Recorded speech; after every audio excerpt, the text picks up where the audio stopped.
welcome back to the channel. Now I'm back in the car, and there have been some developments before that. Thank you to everybody who's watched. Click like, click subscribe. My views have gone through the floor, mostly because I don't do any videos. I need to start doing that. And anyway, into the development, the bit that people will be ever so slightly interested in. Now, as you know, the last video that I did on this, I drove it a long way in a very short, well, not in a short space of time, because it takes the time it takes. But I fired it up after 8 months in storage, and I drove it 106 miles in one day. Now, it drove great, but the idle was high, and so I went and checked. I thought, I need to throttle the timing, the carburetors, but it turns out it's none of those things. Someone's just bit me. I took the distributor cap off and just touched the rotor arm and it fell off. Tried to put it on and it's got side to side wiggle, it rocks, there's a lot of plastic shavings in there, the timing is all over the place. So I ordered a new one, and the classic thing happened again. I phoned Porsche, who are local to me, and I thought I'll be able to just go and pick it up. By the way, it's like 30 degrees today, so it's pretty hot. Anyway, I couldn't get through to them. They said they'd call me back. That was last Thursday, now it's Tuesday, so I haven't heard from them. And in that time, I've got onto Heritage Parts and ordered one. It arrived, I put it in this morning, and it was a perfect fit, even with the electronic ignition collar on the shaft of the distributor, which is the Power Spark one. And let's see, right, the idle is a little lower, quite a bit lower. Now I have, obviously the timing will be out, so I'll have to adjust that once the car properly warms up. Now it's still a little bit high, but I suspect it will get a little bit higher still. So once I put it in, obviously it did its usual when it tried to start up, which means that, you know, I had to crank it over a little bit for a while. But it seems to just still rev the same, so the timing doesn't feel massively out, but I feel like it does need fettling. So I'm just going to do that a little bit, and then I'm going to see if the carburetors then need fettling. But I don't know. I mean, it accelerates fine, and the gear change is good, so it might be okay. But I'm just going to see anyway.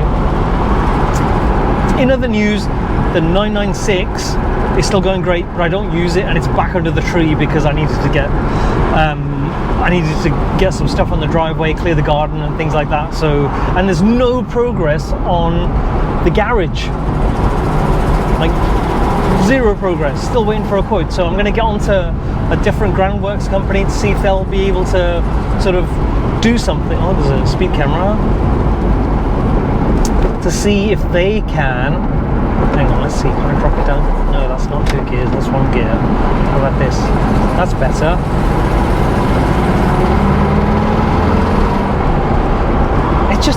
It goes okay. I'm just going to wait for it to properly warm up. It must be warm now, because I've been driving for 5 minutes and it's 30 degrees. There is hot air going up my trouser leg. And yesterday, when I went to try and start it up, I didn't have a shirt on. Obviously, I was going to make a video. Nobody needs to see that. And it was too hot to sit in the car, so I left it. Right, let's see. Yeah, it probably does need a little bit of fettling, but it's 100 kilometers an hour. Pretty good. I think that's made a difference, because the timing would have been wandering all over the place, and on some days it drove well, on some days it drove badly. So I feel like that's made a massive difference. It's just whether that idle, because the vacuum might be stuck. I haven't oiled it this year, whereas last year I was just pumping a WD-40, GT85, 3-in-1 oil, whatever I could do to make it return back to normal. It's probably got a ton of gunk in there, and it needs taking apart and cleaning out. But the thing is, it had a fundamental problem with that rotor arm that it needed replacing, and that has just made such a massive difference. I'm going to give it a proper run, and I need to go and pick up my daughter from school, not in this car, I might add, from nursery, sorry. She's 3, so there's no seat belt, there's no nothing in this car, no child seat, so that's not happening. But eventually I would like to take my children in this car, but I'm just too scared at the moment. Yeah, and also I feel like I'm imbibing my ass sweat into this seat. But you know, I might as well mark my territory. But I think it's properly warm now, and it's idling at 1100, which is way better than where it was, which was like 2.5. So the fact that the temperature needle has moved, which means it's up to temperature. Is that me? No, it's not me squeaking, that's another car. And the brakes are pretty good too. Do you know what I thought about in the, and now I'm just waffling, but in the clock, so none of the clocks work properly in any one that I've seen. They either don't work or they work badly. What would happen if I just put like a little digital quartz mechanism in that goes in clocks in the house and just stuck a battery in the back of it? I mean, what do you reckon? It'd work. No one would be any the wiser. No, actually, if I did that and then I put it through a relay and I plumbed it into the battery, oh my god, that could work, you know. Anyway, it's not idling great. It's like it feels a little bit lumpy, which makes me think the timing just needs a little tweak. But at the same time, it kind of drives quite well. But I do need to get some bits that will still do the, what do you call it, for the air cooledness. There's some tinware that's missing, and also the big tray at the back of the engine, it's supposed to have a seal against the body all the way around, and there's a gap, and I suspect that makes it run a bit hotter than it would normally, certainly this temperature. So let's see. But anyway, that was it for this video. There's apologies for the general just nonsense, but I feel like there's been some big progress, and by the time I get home, which will be in, what time is it now, 20 minutes, I should, oh, I'm about to crash into somebody. This is what happens when it's left-hand drive, you can't see anything.